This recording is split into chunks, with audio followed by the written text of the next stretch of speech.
Basan ngayon ay kailangan natin palakasin ang ating immune system. Ayan, kaya tayo binigyan ng wisdom ng ating Panginoon upang tayo ay gagawa nga ng Holy Basil Tea. Kailangan lang po natin ay sugar, ginger, coffee, milk, moringa leaves, dried. Bida sa ingredients ang Tulsi or kaya ang Holy Basil Tea. Ang black pepper. Yun ang pampalakas ng absorption ng ating gagawing medicinal.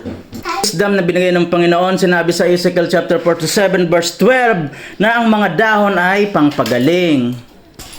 So, i-combine lang po lahat yan pagsamasamahin. So, dikdikan lang po natin ang Holy Basil Tea.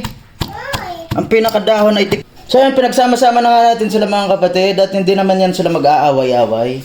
Kaya niluluto na nga natin sila at kailangan naman maghintay ng kaunting minuto at pagkatapos ay ready na ang Basil Tea Power Up. So ayan po, tapos na nga po ang Holy Basil Tea. So ayan, naiinumin na nga natin upang tayo ay chill lang. So ayan, nairekomenda natin.